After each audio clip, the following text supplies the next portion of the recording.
Hey everyone, so I'm not wearing my fourth favorite t-shirt or my Chucks because they're not here. I'm also not wearing one of my threadless shirts, which actually falls under the category of my fourth favorite t-shirt, because also not here.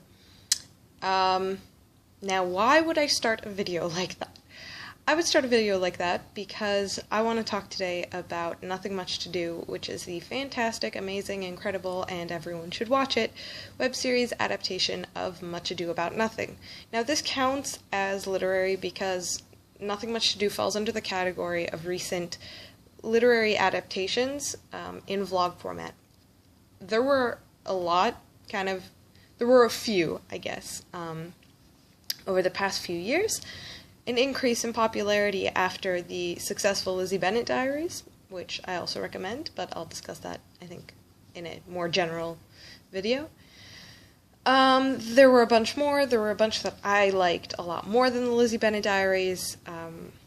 Some that are ongoing, some that have ended, and Nothing Much to Do is one of the ongoing ones. It's now kind of a little past the middle.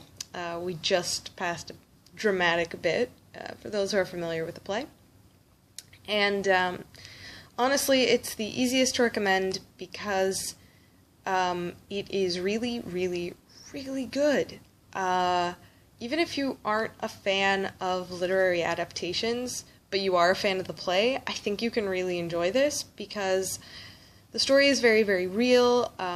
The actors are incredible. Like, you don't feel like they're acting. They're just kind of real teens. Now, it could be that you don't like real teens vlogging, but from a literary perspective of how the story is adapted, I actually wasn't familiar so much with Much Ado About Nothing before starting to watch the show. I'd watched, I think, like 3 or 4 episodes, and I was like, okay, wait, back up. I wanna read this. I wanna watch kind of other interpretations. So I watched a bunch of interpretations as a result of Nothing Much to Do, read the play, then continued through, and it's really, really incredible to see how detailed it is and how accurate. And one of the things that's really cool about plays is that basically every single time you put on a production, it is a reimagining and it is a reinterpretation, and you do get to have your own kind of modernization to a certain extent. Most of the time they do it with the actual official script that Shakespeare wrote. In this case, they've tweaked the script as well and certain plot lines to make it more believable for modern times.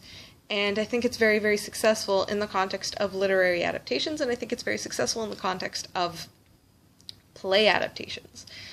And anyone who's kind of interested in plays and interested in adaptations, Shakespeare, anyone who's interested in vlogs, even if you don't like literature, like, you should watch this series. It is really, really good. Like I said, super believable. Like, you don't feel like you're being acted at.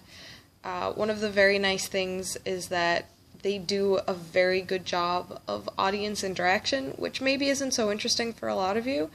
But if you are interested in that side of kind of storytelling and transmedia or whatever, definitely check it out, because little things are really incredible. The fact that there's a whole video that was inserted into the story as a result of someone's post on Tumblr, I find incredible.